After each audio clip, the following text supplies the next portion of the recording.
নির্বাচনে এখন জিতছেন দেখে আরেকজন যারা আপনার অ্যান্টি পক্ষে ছিল তাদের মাল আপনাদের জন্য খাওয়া হালাল, চাঁদাবাজি হালাল, কথা বলেন হালাল।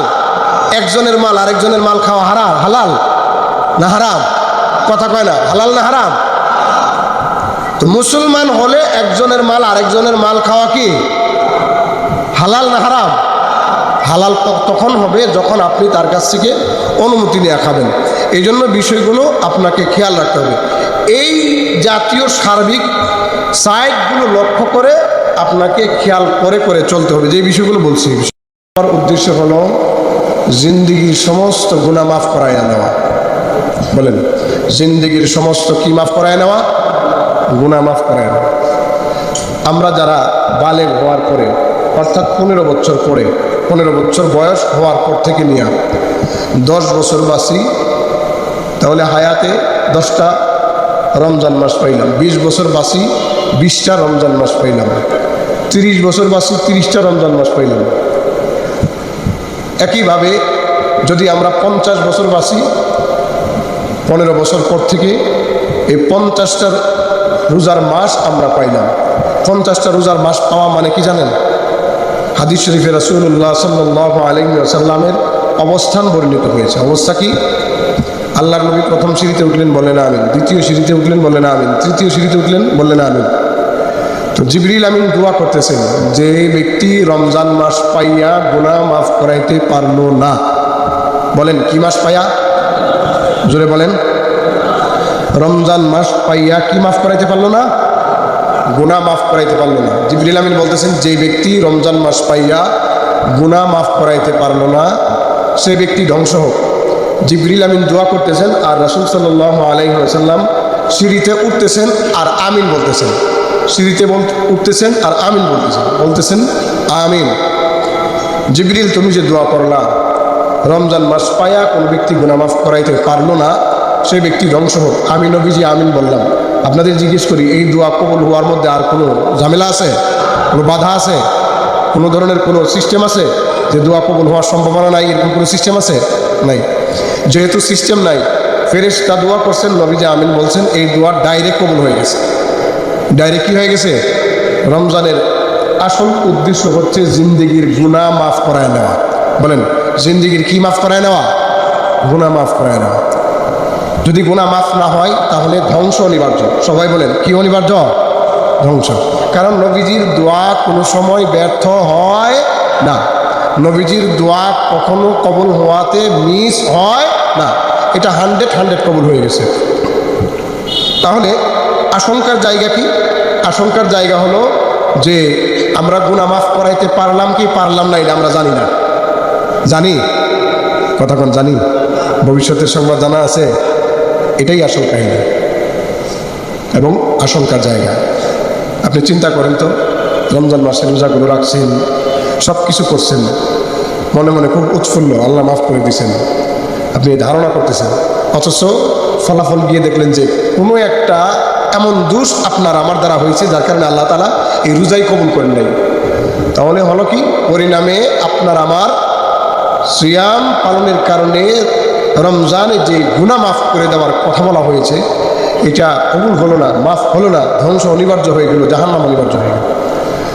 এই জন্য উৎফুল্ল হওয়ার কারণে আমি প্রায় সময় আপনাদেরকে বলি, ইবাদত করার পরে, ভালো কাজ করার পরে আশঙ্কার মধ্যে থাকা যে ইবাদতটা হয়তো কবুল হয় নাই, ইবাদতটা হয়তো কি হয় নাই, কবুল হয় নাই, আমার এই ভুল হয়েছে, হয়তো কবুল হয় না, এরকম একটা এর মধ্যে থাকা।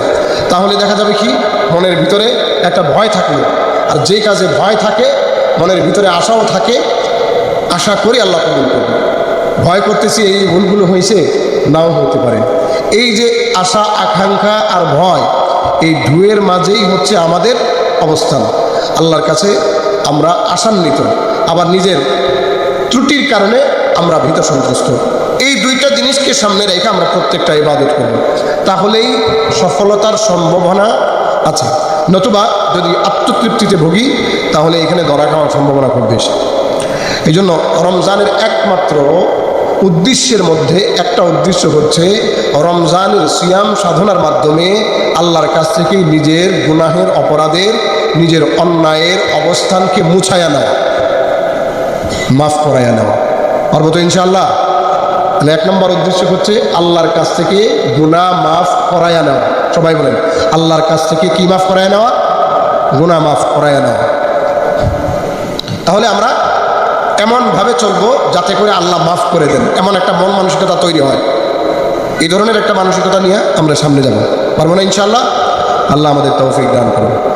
2 নম্বর উদ্দেশ্য হলো রমজানের রোজা রাখার, সিয়াম সাধনা করার 2 নম্বর উদ্দেশ্য হলো তাকওয়া হাসিল করা। তাকওয়া কাকে বলে? আর তাকওয়া হিয়াল খাউফ মিনাল জালিল, আল্লাহকে ভয় করা, ওয়াল আমালু বিত-তানজিল, এবং আল্লাহর হুকুম অনুযায়ী আমল করা, ওয়াল কানাআতু বিল কালিল, অল্পে তুষ্টি থাকা, ওয়াল ইস্তিআদাদু লিয়াউমির রহিম, চিরন্তন চিরনিবাসের জন্য প্রস্তুতি নেওয়া, অর্থাৎ পরকালের জন্য প্রস্তুতি নেওয়া, ক্ষণস্থায়ী জিন্দিগিতে পরকালীন জীবনের জন্য প্রস্তুতি নেওয়া, ক্ষণস্থায়ী জীবনীতে চিরস্থায়ী জীবনের জন্য প্রস্তুতি নেওয়া, এবং দুনিয়ার স্বল্পতার প্রতি সন্তুষ্ট থাকা, আল্লাহ যা বলছেন, রাসূল যা নিয়ে আসেন ওই অনুযায়ী আমল করা, এবং আল্লাহর ভয়ে ভয়ে থাকা। বলেন না, কার ভয়ে ভয়ে থাকা? তাকওয়া কাকে বলে?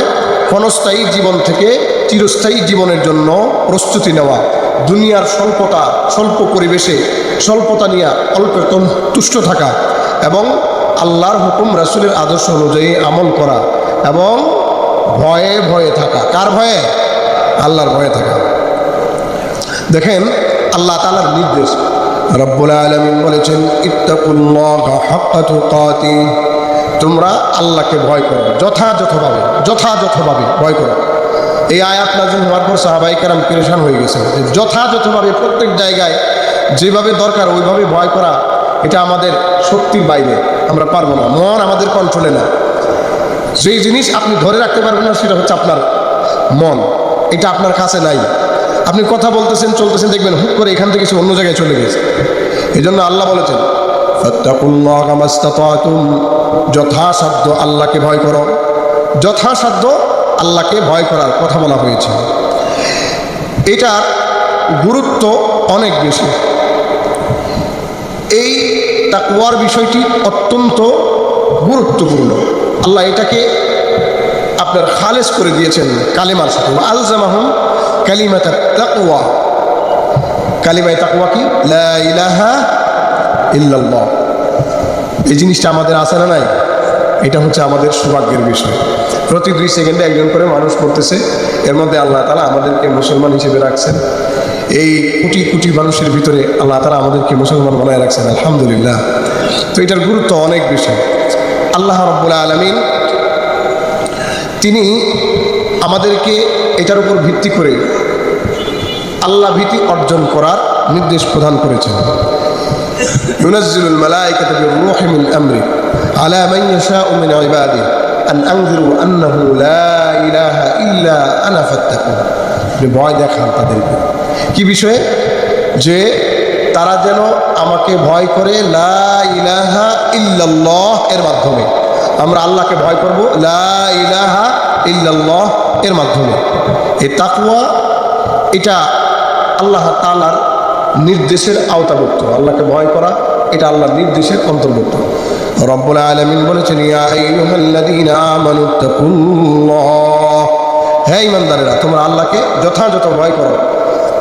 ওয়ালা তামুতুন্না ইল্লা ওয়া আনতুম মুসলিমুন, এবং তোমরা মুসলমান না হয়ে মৃত্যুবরণ করো না।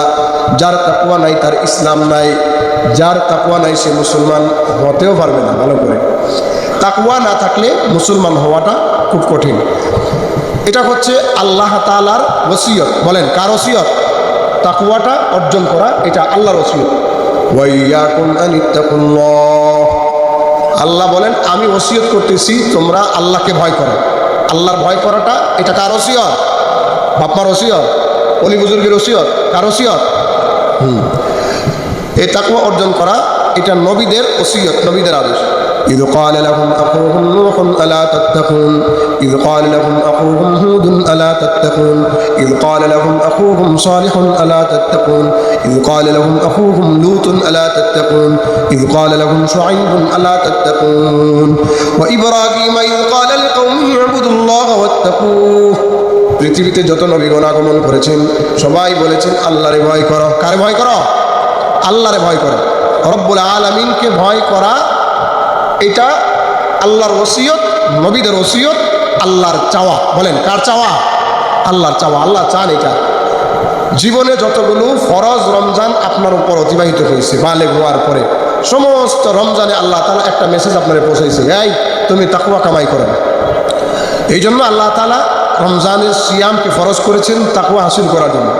রব্বুল আলামিন বলেছেন, ইয়া আইয়ুহাল্লাযীনা আমানু কুতিবা আলাইকুমুস সিয়াম কামা কুতিবা আলাল্লাযীনা মিন ক্বাবলিকুম লাআল্লাকুম তাত্তাকুন। তোমাদের উপর সিয়ামকে ফরজ করা হয়েছে, অতীতে যেমন ফরজ ছিল। অতীতে কথাবার্তা বলা নিষেধ ছিল, এটাই ছিল রোজা। বলেন এটা কি ছিল? রোজা। তো এখন আমাদেরকে পানাহার ইত্যাদি, রোজা মাকরুহ হয়, রোজা নষ্ট হয়, রোজার মধ্যে ভাঙ্গন সৃষ্টি হয়, এই জাতীয় যত জিনিস আছে সমস্ত জিনিস থেকে আমাদেরকে বারণ করা হয়েছে, নিষেধ করা হয়েছে। এইগুলো থেকে বেঁচে থাকার নাম সিয়াম, এইগুলো থেকে বেঁচে থাকার নাম রমজানের রোজা। এই জন্য খুব খেয়াল রাখতে হবে। রমজানের রোজা আপনাকে রক্ষা করতে হলে হিংসা করা যাবে না, মানুষের পিছনে দুস্তল্লাশিতে লিপ্ত হওয়া যাবে না, এরপরে শত্রুতায় লিপ্ত হওয়া যাবে না, একজনের পিছনে আরেকজন লাগা যাবে না, গীবত করা যাবে না। কি করতে হবে? কুনু ইবাদাল্লাহি ইখওয়ানা। প্রত্যেকে ভাই ভাই হতে হবে। সবাই বলেন প্রত্যেকে কি হতে হবে? কারণ আমরা মুসলমান, মুসলমান ভাই ভাই। আল মুসলিম আখুল মুসলিম, একজন মুসলমান আরেকজন মুসলমানের ভাই। একজন আরেকজনকে জুলুম করবে না, লাঞ্ছনা করার জন্য আরেকজনের প্রতি সুপর্দ করে দিবে না, একজন আরেকজনকে তুচ্ছ তাচ্ছিল্য করবে না। রাসূলুল্লাহ সাল্লাল্লাহু আলাইহি ওয়াসাল্লাম বলেন, আত-তাকওয়া হাহুনা। তাকওয়া এখানে, বুকের দিকে ইঙ্গিত করে বলেন তাকওয়া এখানে, তাকওয়া এখানে। তিনবার বলছেন। প্রত্যেক ব্যক্তি খারাপ হওয়ার জন্য এটাই যথেষ্ট যে একজন মুসলমান আরেকজন মুসলমানকে তুচ্ছ তাচ্ছিল্য করবে। কেমনে তাকওয়া কামাই করবেন? একজন মুসলমানের উপরে আরেকজন মুসলমানের মাল, সহায় সম্পত্তি ইত্যাদি হালাল না হারাম? আমার মাল আপনি খায়া ফেলবেন, এটা আপনার জন্য হালাল? আপনার মাল আমি খায়া ফেলবো, এটা হালাল? নাকি নির্বাচনে এখন জিতছেন দিকে আরেকজন যারা আপনার অ্যান্টিপক্ষী ছিল তাদের মাল আপনাদের জন্য খাওয়া হালাল? চান্দাবাজি হালাল? কথা বলেন হালাল?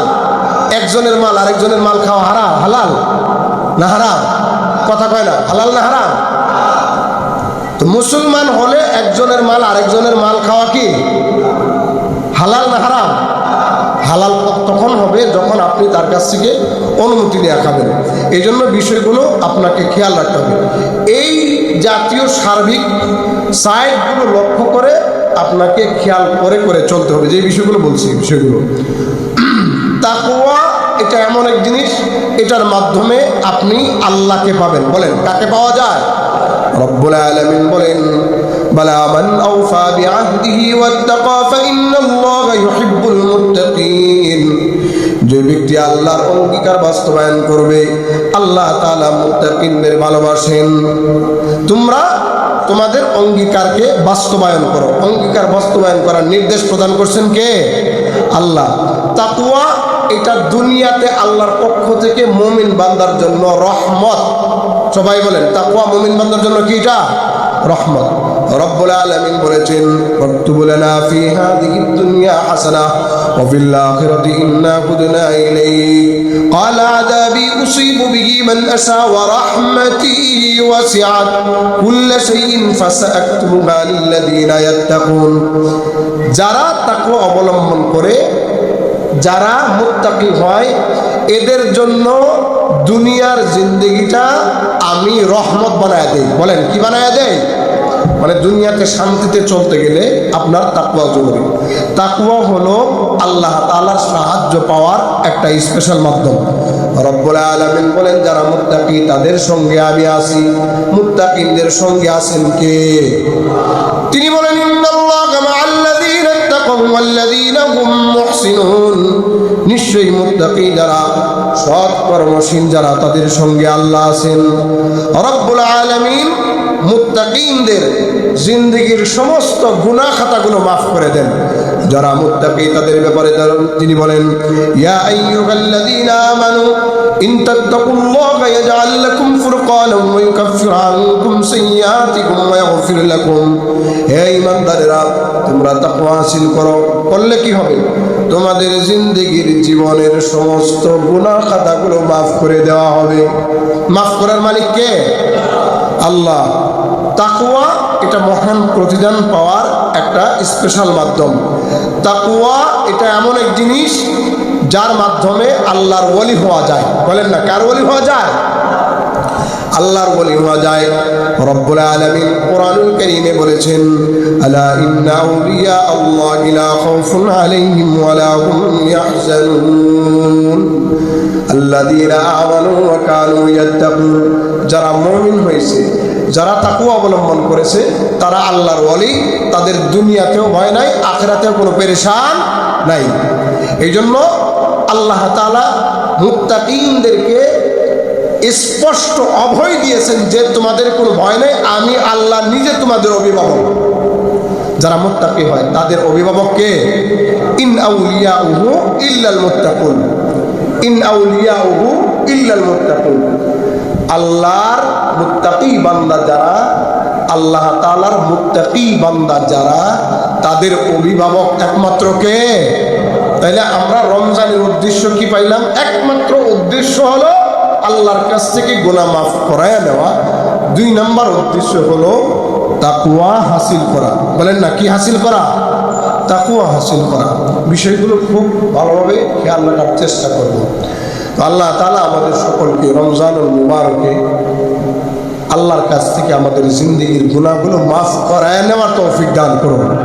দ্বিতীয়ত, রমজানুল মুবারককে কেন্দ্র করে যেভাবে নিজেকে জাহান্নামের রাস্তা থেকে বাঁচানোর দরকার, বাঁচাইতে গেলে যত আমল দরকার, যে তাকওয়ার দরকার, ওই তাকওয়া আমাদের সকলকে হাসিল করার তৌফিক দান করুন।